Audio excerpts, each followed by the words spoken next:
Uncle Dan. Hello. What's great about this moment in time right now is... Oh, there's something? I mean, there's so many things. Where do you want me to start? But I'm excited. Where I was going to say is public trust in government and our institutions has never been higher. Oh, yeah. You Ever. can't... Every politician has an approval rating well above 80. Well above the zero it ought to be. So right. Yeah, exactly. Well, it's a good time of year, Mark. The murder hornets hibernate. So there's that. Oh, do they? I don't know. That's just so they get much stronger. They sleep in forest fires and become turbocharged. So Doug, why don't you tell us about trust in politicians right now? Well, I'd love to. Dear uncles, we are in the final days of what will be, at the very best, one of the most disastrous, fraught, and violent elections in our history. And at worst, the last election in the American experiment. Lest anyone out there think I'm being hyperbolic, I present to you the news. Yeah. I'm, of course, talking... I think you may be being hyperbolic because there were elections in Saddam's Iraq. He was just the only person on the ballot. That's true. Yeah. And, there are lots of places that have elections. It's just if they're free and fair, that's the question. The ballot box is just a shredder. That's right. Yeah. So, as you guys point out, I'm actually talking about the American election. And I know we have a lot of listeners from many other countries, but I have to tell you, our international friends, there is nary a molecule of oxygen left to think about anybody else right now. Yes, sorry. This election is so encompassing, and, I don't think I think about anything else. Doug, the friends I correspond with in foreign countries, especially Canada, are just as engrossed as we are. Yeah. Oh, yeah. Yeah. How could anyone pay attention to anything else when that man has his finger on America's nuclear arsenal? This joke is in poor taste right now, but when America catches a cold, the world gets sick, right? Yeah. Very poor taste. Yeah. Too soon. There are some pretty obvious differences between the two presidential candidates and between the candidates for all the elected positions that will be decided in this election. However, there is one thing that basically unites nearly all of them, and as far as I could find, just by looking, kind of a tertiary look, all of them. And that's that all of them are professed people of faith. Mm-hmm. Now, I know that some way down ballot candidates are professed atheists. I couldn't find any in this election cycle. I know they're there. Well, Derek Kitchen, but he's not on the ballot. Is he this year? No. Not this year, no. Yeah. So for every elected position in this country, from dog catcher to president, one is required to profess their faith loudly and often. In fact, the further up the ballot you go, the more religious the candidate has to pretend to be, at least. If you want to be a congressperson, senator, or president, you must have B-roll of yourself entering or leaving a church, or at least suspending constitutional rights to shamble across the street to awkwardly hold up a Bible upside down in front of one. Yeah, I find that tear gas is actually pretty useful for all church-going occasions. So if I've said it once, I've said it 1,000 times. Tear gas has a million uses. Yes, as somebody said he attacked peaceful protesters with federal troops to hold up a book he doesn't read in front of a church he doesn't attend. Yeah, exactly. So let's start at the top of the ballot, so to speak, and work our way down. To be president of the United States, according to the Constitution, one need only be a naturally born citizen and be 35 years old. As far as qualifications go, that's it. You don't need to be an expert on anything. You don't need to be smart.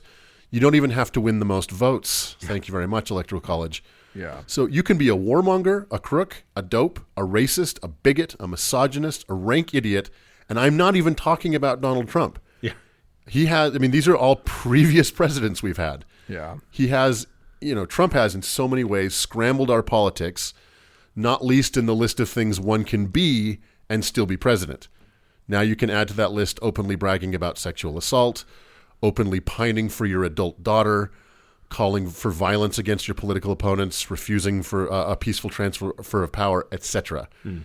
There are, however, still a few factors that, as of now, absolutely disqualify a person from being president of the United States. Being a woman, being an out member of the LGBTQ community, and being an admitted atheist. And it's the former I want to talk about today. But before we get there, we should at least spend a moment on the latter two. We can attribute the fact that a woman has never been president to a deep-seated and not-so-secret misogyny that courses through this country. And we can attribute the fact that, although we have certainly had a gay president, I'm looking at you, James K. Polk, we have never had one that admitted to it, to a deep-seated and not-so-secret bigotry that courses through our country. Are you serious? Polk was secretly gay? I just randomly threw a dart. Like, wait, hold on a second. but actually, there are a couple of guys who are likely, and I think Buchanan is one of them. Yeah, you guys can have him. Yes, and there was also the discussion about Abe Lincoln and his very special roommate.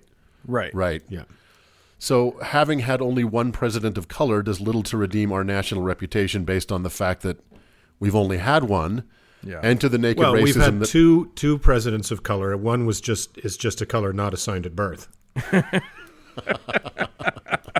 And that changes day to day. Yeah. And, it didn't help that the racism that marked the presidency of Barack Obama was so naked. And the fact that we elected a nakedly racist monster directly after him. Yeah. Here's the thing, though. Women and LGBT... I do, Doug, resent the fact that you said the word naked while I was picturing Donald Trump. I'm not okay with that. And then you decided to share that with the world? Yeah. All right. Cleanse. Radical honesty is what we do here. Everybody it's drink our bleach. thing. Yeah. Yeah. Here's the thing. Women and LGBTQ are born that way. Atheists are not. Or, more correctly, everyone is born atheist. Right. But identifies as religious later in life.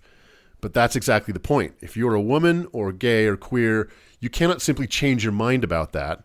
But if you are religious, you absolutely can. And yet, we have never had a president who admitted to being an atheist. We have had Episcopalians, Presbyterians, Disciples of Christ, Congregationalists, Southern Baptists, Northern Baptists, Methodists, Unitarians, a Quaker, and a Catholic, but never an atheist. The closest we've gotten is Abraham Lincoln, who never professed to a specific religion, and Thomas Jefferson, who was a deist and who had very good reasons for not wanting to believe in hell, and Donald Trump, who clearly does not believe in a higher power other than himself. Yeah. Right.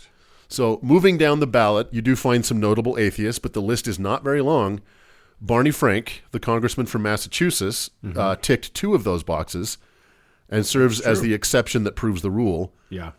He is still alive, and I wish he was still in Congress because he's Did he openly admit he was atheist all along? I don't know if it was all along, but he did. He came out while a congressman. Yeah, he was in Congress a long time. And he was. I know that he was an out atheist while in office. I don't know if he did it. When that happened. I don't either. Believe it or not, we here in Deep Red, Utah, had an out atheist mayor of Salt Lake City, Rocky Anderson. That's pretty cool. Yeah. In fact, of the current 538 members of the Congress, only 5 right now identify as unaffiliated, which is less than 1% of Congress. So only 4% of Americans self-identify as, atheist, but 26% self-identify as unaffiliated. Well, and that depends on those figures depend on where you look, because I've seen as many as high as 8% saying atheist or agnostic. Yeah, and well, I think the you can distinguish. Each of those things has their own little representation. So, some percent are atheists, some percent are agnostic, some percent are unbelievers, but lump them together as an unaffiliated, it makes up 26%. Yeah, that's not a small number. No. But it makes the unaffiliated easily the most underrepresented group in the country. For sure. Oh, yeah. Now, imagine if you were an atheist of color or an LGBTQ atheist, there may not be a single elected member of government that truly represents you, or at least does so publicly. Yeah, so I think Mormons are like 0.5% generously of the U.S. population, and I think there's 8 or 10 Mormons in Congress. We had a little bit of a downturn in this last Congress nice. But it was Jeff Flake left the Congress, and that's too bad. He was so useful. He was such a brave man. Yeah. But yeah, no, Mormons are hyper overrepresented. I mean, white men are clearly insanely overrepresented in this country. Yeah. But this disparity was brought into sharp focus last week with the charade of a confirmation hearing of Amy Coney Barrett. The right tried to pretend that she was under attack for her religious beliefs, which Uncle Dan talked about last week, which are freaking troubling, her beliefs. But But the Democrats, however, being Democrats, did not, and correct me if I'm wrong, because I tried to watch as much of the hearings as I could, didn't ask her a single question about her far-right religious splinter group, which I personally think they should have. But I do too, and I don't think they did. The right did such a good job of getting out ahead of that and screaming about religious bigotry that I think the left was terrified to say anything. Yeah. And what's funny is that the way the right were couching it was everybody's being bigoted against her Catholicism. Yeah. And nobody was mentioning the sidecar cult that she was a part of. Yeah, exactly. And that Barack Obama was attacked for 8 years for being a secret Muslim, even though he went to church every Sunday. Right. And even the Christian denomination he went to, he got attacked for because the pastor was pretty outspoken. Or the fact that Joe Biden is Catholic. Yeah. Right. Right, I know. And an active Catholic. Which I don't love, but there it is. Yeah. Yeah. But all of that didn't stop the right from going out there and pretending that it's pretty hard for religious people in this country. Yeah. And then you have unctuous religious fanatics like Tom Cotton or our very own Mike Lee, who, while not actively spreading the coronavirus, is openly calling for the end of democracy. Yeah. I'm not sure. Did you guys see his tweet from the other day, a few days ago? Oh, my God, yeah. Yeah, let's just make sure it's repeated here because it's fucking crazy. He said, quote, "Democracy isn't the objective. Liberty, peace, and prosperity," he said prosperity, "are. We want the human condition to flourish. Rank democracy can thwart that." Yeah. Well, first of all, rank democracy meaning fair elections. Yeah. Yeah. And first of all, you know how the Castilian Spanish kind of affectation is said to have developed from courtiers flattering, was it Charles? Yeah, sure. King Carlos or whatever, who had a lisp. Right. I think that now to curry favor with Trump, you have to put typos into your tweets, right? So that's how that language is developing. Well, but yeah, this canard that we're not a democracy, that we're a republic, is so this stupid distinction without a difference that was started by the John Birch Society when they were mad about the civil rights movement. And anyone who is tempted to use that argument in a debate, just let me put this marker down. It makes you sound stupid. Yeah. You think you're sounding smart.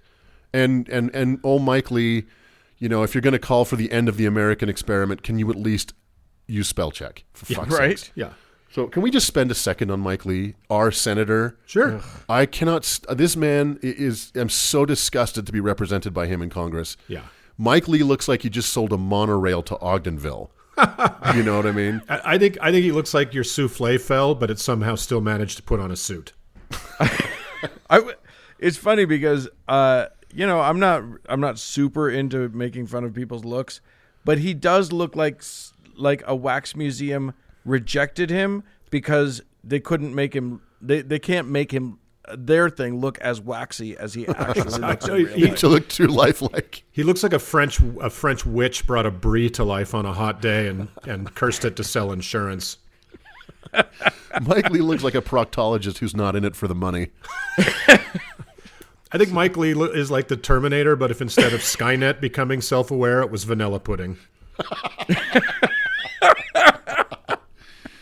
All right. Do we Mike have any Lee more is what not having a healthy dose of imposter syndrome looks like. Oh, my God. Oh, any more? Mike looks Lee like was a bitch. Mike Lee was the original baby with a bowl of spaghetti on his head from the classic poster. Oh, Mike Lee, we hate you. Yeah. So this is not an exclusively American problem, obviously, not having or being, atheists not being allowed to really operate publicly in the elected square. But the list of countries that also have this problem are not what we should consider to be good company. Spare a thought again for our poor friend Shabu and the plight of being an atheist in Uganda. Yeah.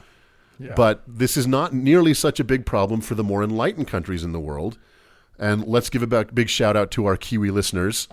New Zealand just showed us all that this need not be a problem by re-electing Labour Party leader Jacinda Ardern, who is not only a former Mormon, but an admitted agnostic and a woman. Yeah. So, this can be done.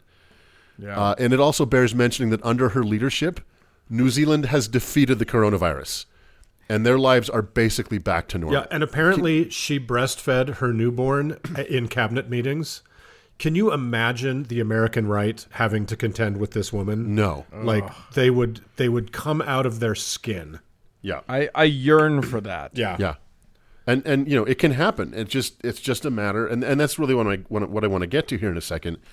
It bears mentioning. So that's a lot of throat clearing to get to this point. Uncle Dan, you and Frank have been encouraging more atheists to run for public office over on TGIA for several weeks now. That's right, and that's obviously the right thing to do.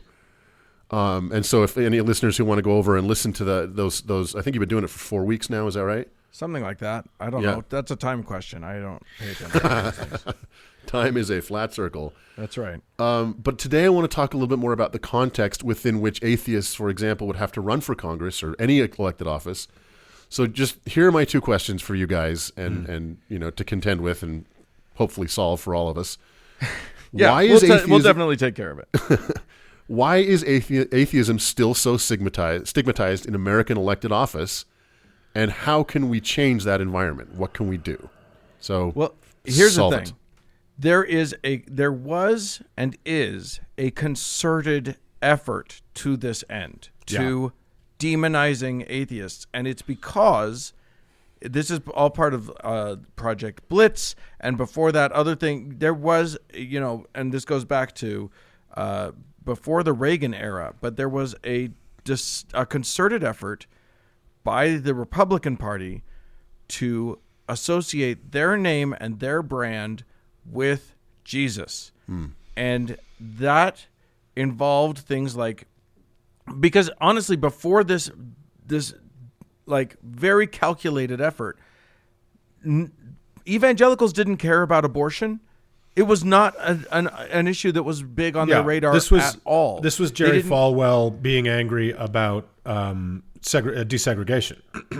Yeah, and it does arise largely out of hatred of black folks and hatred of the civil liberties movement, and so they decided that their best bet was a full frontal assault, demonizing a group of several groups of people, to and instilling fear as the thing that they would use to hold on to their base.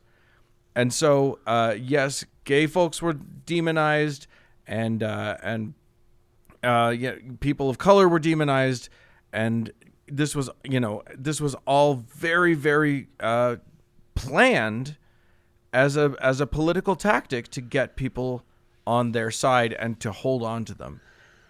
So now we've got this a country where a non-believer has been beaten into the heads of the religious of religious America that we non-believers are worse than rapists. Yeah, and exactly. And so you get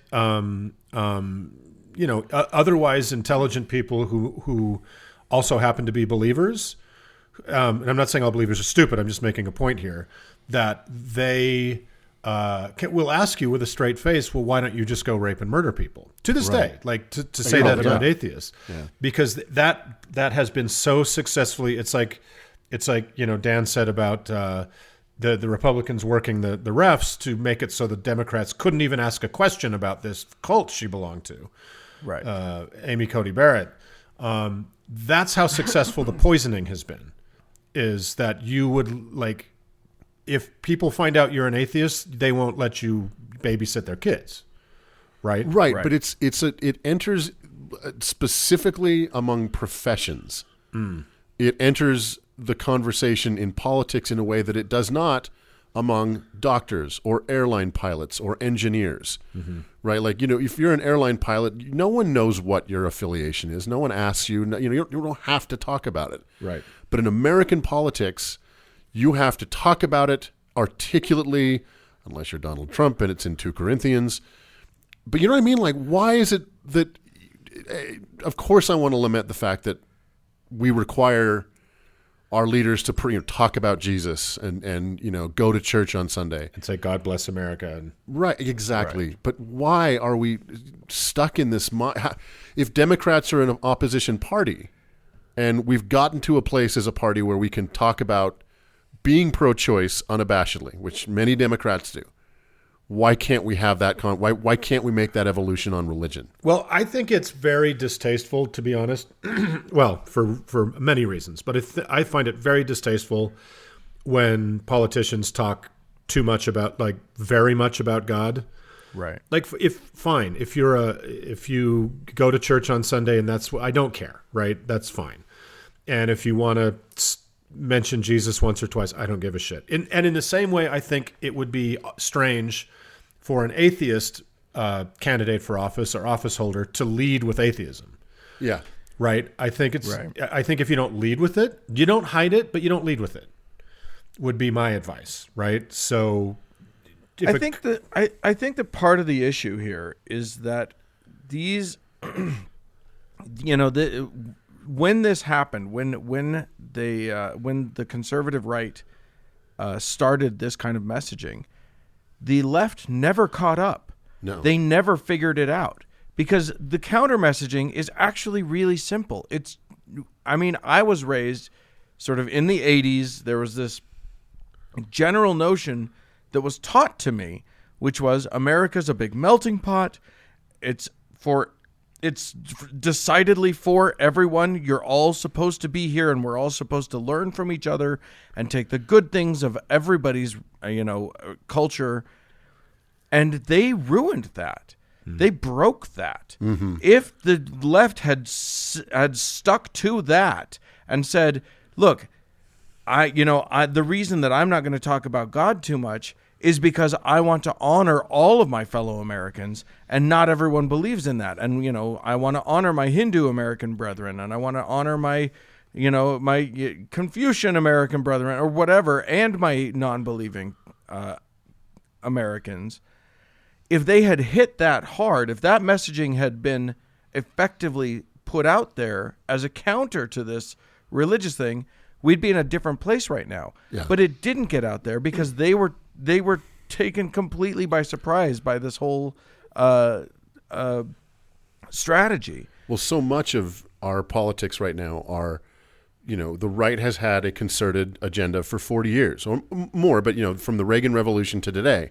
Yeah. It's been about judges, it's been about voter suppression, and it's worked, right? They are a minority party, and they are running government, across the fucking board. Yeah. And the statistics on Supreme Court justices alone are so gallingly, maddening, because, the Republicans have appointed, I forget, it's some giant majority of the last 10 Supreme Court justices, and several of those presidents were not elected by a majority of Americans. It goes on and on. Yeah, and the confirmations were made by senators who, represent vanishingly small segments of our population.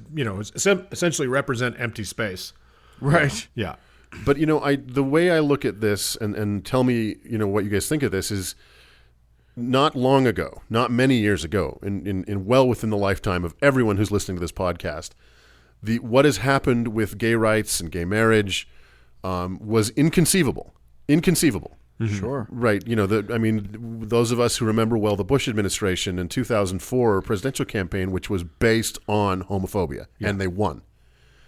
From that time to get to where we are now, there's many, many things that happened, but something happened, right? Like, yeah. And I kind of think if there's a way for atheists to find our way out, and out of our closet, so to speak, and into the limelight, especially in elected office, the culture has to experience some kind of a change. And I'm curious how, what you guys think was the impetus for that. I know there were more than one, and there were many people who did a lot of work, but that they did it, right? For kind of the general acceptance of queer rights and that sort of thing. Yeah. And I know we're far from being where we want to be, but we're a lot closer than I thought we'd be in 2020. Well, as a queer kid, growing up in the 70s and 80s, I didn't think these days would ever occur. Yeah, exactly. Right. So, obviously a huge amount of that was what I would call cultural power or soft power, right? And that was kind of Hollywood. That was putting, I hate to say like Will and Grace, I hate to say it's totally a positive examination of queer existence because it was Right. kind of a minstrel show. And gay people were, beloved characters, but they were also ridiculous parodies. But things like that, and now, Ellen DeGeneres, who's turned out to be a horrible human being, but her, her coming out on her show, and those things were tremendously important. That's part of it. I also think society becoming, and this was mirrored in what you were saying earlier about the Christian right and them working the refs. But society has started at that point to become less and less religious, and that's also went a long way towards that kind of acceptance. I think that portrayals of atheists as not being monsters is important, and I will, with all possible humility, say I think that's part of what we're trying to do here. Yeah, I think that's right. I think so. I also think that we need to take more pages from the LGBTQ playbook, because since Stonewall and since going back to the 70s, 60s, 70s, gay people made it a point to come out. Yep. And to be open and to take be enormous visible. risks and come out. Yeah. Yeah, when it was very, very dangerous for them to do so. Yeah. Because they knew that the visibility was the only thing that was going to make them human. Yeah. And I think when people, when mothers started finding out that their own child was gay, or when somebody's favorite niece or nephew was gay, suddenly it wasn't just this theoretical thing that they could hate, but it was a person that they loved. It was a face that they had to contend with. Yeah. And so I think part of our job as non-believers, as heretics in the world, if it's safe to do so, or if you're brave enough to do so, is to be open and out and public about your non-belief. Yeah, if you're able. I think of this is a courageous thing, but I think about our friend Vern and his, lovely cohort of young people at Utah Valley University who have a Secular Student Alliance club, and they table, like they show their faces and say, come talk to us, ask us about, atheism and secularism. And that's brave. And those are the kind of steps that need to be taken to make this happen, I think. Well, and I think, if you think about, to your point, Uncle Mark, too, that there's not a lot of atheist content, so to speak, because Will and Grace, it's on everyone's list because it happened, and there's no denying that it had an effect. It was in the right place at the right time, yes. Yeah. And there's that apocryphal story, I don't know if it's true or not, but I do love it, of when Nichelle Nichols. Michelle Nichols wanted to quit Star Trek because she didn't like, kind of how she was being portrayed as, the short skirt and As stuff. kind of a piece of ass on the show, yeah. And Martin Luther King came to her and said, you need to stay on the show. We need black women on Black TV. little girls have to see someone that looks like them on television. Yeah, and I think the most of the content we have as atheists is, it's antagonistic, and I certainly understand that. It's things like the God delusion, but there's not many portrayals of atheists in our pop culture that are positive. There's just not very many portrayals of atheists at all, and it's what's so strange about that is Hollywood is disproportionately atheist. Yeah, it's weird. And the people writing the shows and making the shows and acting in the shows are, by and large, non-believers. But we don't have a lot of that content we can point to that's not angry or kind of vitriolic, because a lot of us are, pretty scarred by what happened to us. Yeah. Well, a lot of people are trying to remedy that. A few years back, about 5 years ago, there was a writing competition that was sponsored by the Center for Inquiry in Los Angeles that was about trying to write a sitcom, basically trying to write Our Will and Grace, that was about, just portraying non-believers in a light that wasn't like, they're either sort of unfeeling robots like the guy on Big Bang Theory, or they're sort of grumpy monsters like House, right? Or they're just trying to get some representation out there, and it didn't go anywhere, I should know. I won that competition. Oh, really? But the effort is out there. We just need to increase it a lot. Yeah. Yeah. I agree. And what's really funny, you guys, is Dan, on Thank God I'm Atheist, you had our state senator, Derek Kitchen, on, as we were talking about earlier. Yeah. Who is a personal friend of mine I've known for a long time. And I don't think I officially knew he was an atheist until I heard him on your show. He's not, it's not a point that he makes a big issue about. Yeah. But it means a lot to me, and I think it meant a lot to a lot of our listeners that he was willing to say it. Yeah, I thought that was fantastic. And that goes back to what I was saying a bit earlier. It's like, what's so distasteful about the Christians, some of the Christians who are in office, is just how fucking that's the tip of their spear. That's the entire conversation. Yeah. And I wouldn't want an atheist running for office to be that person. Right. Because that's not, yes, religion factors into a lot of problems in America, but, we elected you to fill the potholes and keep the lights on. Yeah, and atheism doesn't make you a good politician. No, or a good person. Yeah. Right.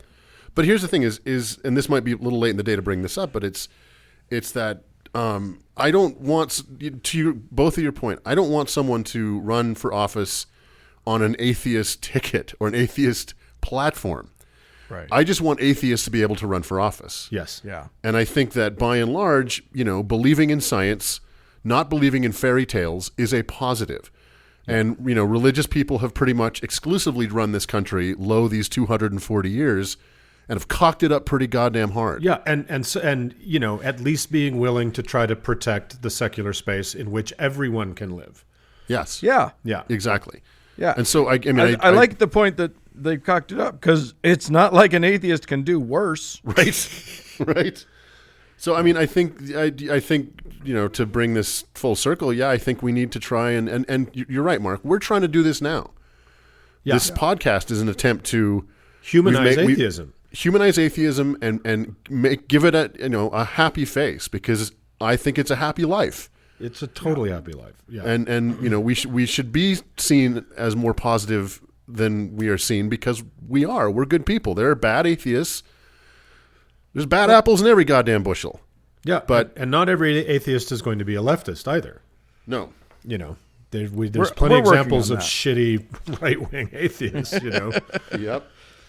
Well, I think we solved it. Yes, I think so. I'd like to end this segment, if you'll give me a point of personal order, with actually casting my ballot. I'm going to write in my... you hear that? Are you voting on the air, Doug? I'm voting on the air. Boom. Is that illegal? Am I going to get in trouble for this? I don't think so. I think President I don't Kanye will I don't pardon think you. anybody can get in trouble in America for anything anymore. So yeah, laws don't matter. So I'm not going to go do the whole ballot because it's long and I don't know who a lot of these people are, I have to admit. But I am going to fill in the circle for Kanye West and Michelle Tidball. Right on. Poor Michelle Tidball. Who do you think she is? Like, how did she get dragged into this? I have no idea. Yeah, she's probably one of his backup dancers or something. That probably his personal assistant. She's like, she's probably a serious person who actually wants to be a politician, and this was her only way. Yeah. Well, okay. So here we go. I've got bad news for her. Right. All right, Joseph R. Biden and Kamala D. Harris. I am filling in the bubble right now. Boom, baby. Oh, that feels good. Yeah. And then let's do one more. I like after that whole discussion, you go and vote for a Catholic. So.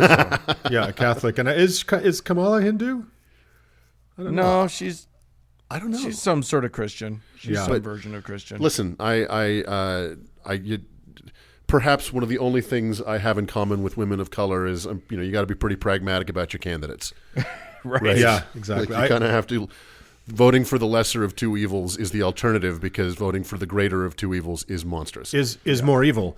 And more evil. I tweeted the other day that dropping my my ballot in the county drop-off box this year felt less like a guy mailing a letter and more like one of the senators angling for his shot to stab Caesar. Right. Just, good motherfucker, come here. Let me in there. So one more thing before we go. It's Constitutional Amendment C. This is a weird way to end this. Shall the Utah Constitution be amended to make the following changes to the Utah Constitution's ban on slavery and involuntary servitude? remove the language that allows slavery and involuntary servitude as punishment for a crime, and clarify that the ban does not affect the otherwise lawful administration of the criminal justice system. I'm going to go ahead and put I'm for banning slavery in 2020. Yeah. Nice. There we go. Poke Brigham Young in the eye with that one, Doug. I feel pretty good about that. There you go. Suck it. All right. Well, thanks for that. Go out there and vote. Go out there and run for office. And show your beautiful faces and speak your truth. I think that's how right. we're going to build we're going to build a future. That's right. All right. Thanks. Love you guys. Moving on.